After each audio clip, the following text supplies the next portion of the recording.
Syria में इस वक्त क्या चल रहा है और क्या आने वाले समय में हो सकता है, ये सारी जानकारी आज हम आपको बता रहे हैं। सीरिया में तख्ता पलट के बाद 5 दशक से भी ज्यादा वक्त से चले आ रहे असद परिवार के शासन का अंत हो गया है। 24 साल से सत्ता में काबिज राष्ट्रपति बशर अल असद देश छोड़कर फरार हो गए। महज 10 दिनों में असद की सेना ने हथियार डाल दिए और सीरिया में विद्रोही गुटों ने कब्जा जमा लिया। सीरिया में असद सरकार के पतन की पटकथा कैसे लिखी गई और इसमें अमेरिका का रोल क्या है, अब ये देखिए।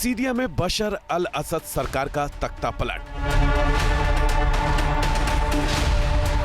विद्रोहियों के सामने असद की सेना का निकला दम।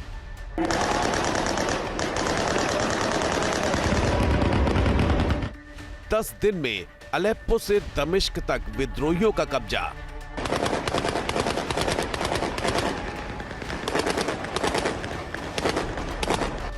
चौबीस साल के शासन के अंत की किसने लिखी पटकथा।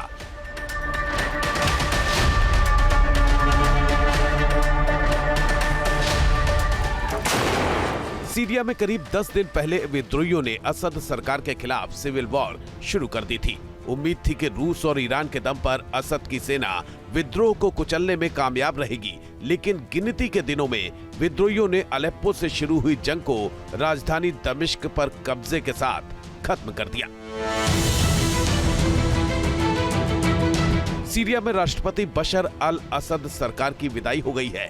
असद के सत्ता छोड़ते ही सीरिया में 5 दशक से भी लंबे असद परिवार के शासन का अंत हो गया है। खबर है कि असद सीरिया छोड़कर भाग गए हैं। उनका परिवार पहले ही सीरिया छोड़ चुका है। हैरानी इस बात की है कि असद की सेना विद्रोहियों के सामने 10 दिन भी नहीं टिक सकी। उसने घुटने टेक दिए हैं। हजारों सैनिकों के इराक भागने की भी खबर है। दरअसल होम्स पर कब्जे के बाद विद्रोही आसानी से राजधानी दमिश्क में घुस गए। इस दौरान विद्रोहियों को सीरियाई सेना से ज्यादा प्रतिरोध का भी सामना नहीं करना पड़ा। सीरियाई सेना कुछ ही घंटे संघर्ष कर सकी और विद्रोहियों ने 24 घंटे से भी कम समय में राजधानी पर कंट्रोल कर लिया।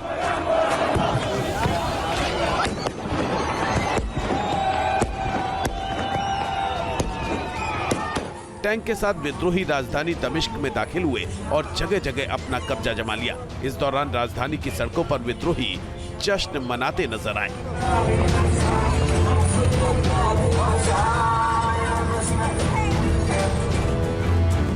ये वीडियो दमिश्क में आंतरिक मंत्रालय की इमारत के बाहर का है।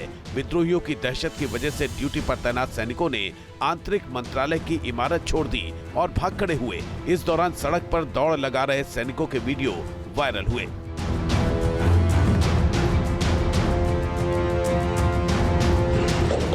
सीरिया में तेजी से बदलते हालात का एक और वीडियो देखिए। चंद घंटे पहले तक जो सैनिक राष्ट्रपति असद के वफादार थे, वो अब खौफ में हैं। इसलिए वर्दी उतारकर विद्रोहियों के सामने सरेंडर करने को मजबूर हो गए। विद्रोहियों ने दमिश्क से 30 किलोमीटर दूर सदैना जेल पर भी कब्जा कर लिया और यहां बंद किए गए सभी कैदियों को रिहा कर दिया। ये वही जेल है जहां असद सरकार विपक्षियों को बंद कर यातनाएं दिया करती थी। सैनिकों के हथियार डालने की तस्वीरों के बीच विद्रोही गुट का दावा है कि राजधानी दमिश्क पर अब पूरी तरह से उनका नियंत्रण है। इस लड़ाई में सीधे तौर पर तो सीरियाई सेना और विद्रोही गुट शामिल नजर आ रहे थे, लेकिन पर्दे के पीछे से तुर्की, अमेरिका, सऊदी अरब, ईरान, इजराइल और रूस जैसे देश भी अपने अपने हितों को साध रहे थे। दरअसल साल 2011 के बाद से ही सीरिया विदेशी ताकतों का प्लेग्राउंड बना हुआ था, जहां रूस, अमेरिका, तुर्की, इजराइल सभी दखल दे रहे थे और अपने अपने गुटों को हथियार और पैसा मुहैया करा रहे थे। इस लड़ाई में रूस और ईरान का हाथ असद सरकार पर था, तो अमेरिका, तुर्की और इजराइल विद्रोही गुटों को शह दे रहे थे। अब जब सत्ता बशर अल असद के हाथों से जा चुकी है, तो सीरिया में समीकरण बदल रहे हैं और लगने लगा है कि रूस और ईरान के वर्चस्व वाला ये देश मध्य पूर्व की सुन्नी शक्तियों सऊदी और तुर्की की तरफ जा सकता है। इस बीच ईरानी सेना के chief of staff major general Mohammad Bagheri ने सीरिया में अशांति के लिए अमेरिका को सीधे तौर पर जिम्मेदार ठहराया है। उन्होंने दावा किया कि इस उथल पुथल का उद्देश्य मध्य पूर्व में सीरिया और उसके सहयोगियों को कमजोर करना है। इजराइल और अमेरिका ने क्षेत्र में विद्रोहियों के आंदोलन का समन्वय किया था। ईरान के विदेश मंत्री अब्बास अरागची ने भी इसी तरह के दावे किए और कहा कि अलेप्पो में आगे बढ़ना पश्चिम एशियाई क्षेत्र को अस्थिर करने के लिए इजराइल और अमेरिका की व्यापक योजना का हिस्सा था। ईरान का ये आरोप बेमानी भी नहीं है, क्योंकि अमेरिका और इजराइल पर पहले भी असद के विद्रोहियों की मदद करने की बात सामने आती रही है। दरअसल सीरिया में पिछले 50 साल से असद परिवार का शासन था। असद अलवी शिया समुदाय से आते हैं और सीरिया एक सुन्नी बहुल देश है। उनके शासन के दौरान सीरिया के सुन्नी मुसलमानों को ये महसूस होने लगा कि उनको उनकी आबादी के हिसाब से सरकार में हिस्सेदारी नहीं मिल रही है। सीरिया सरकार के रिश्ते मध्य पूर्व की सुन्नी ताकतों सऊदी, कतर और तुर्की से भी अच्छे नहीं रहे, जबकि बशर सरकार के रूस और ईरान से बहुत गहरे संबंध थे। इसीलिए रूस और ईरान ने 2011 के बाद से सीरिया को सैन्य और आर्थिक मदद देकर असद सरकार को बचाए रखा था। सुन्नी बहुल देश में शिया समुदाय से आने वाले असद का शासन और सरकार में शिया देश ईरान की दखल ने सीरिया में विद्रोह की चिंगारी को तेजी से सुलगाया। लोगों में पनप रहे इस गुस्से को अमेरिका और इजराइल ने हवा दी और असद सरकार के खिलाफ विद्रोह की पटकथा लिख दी गई।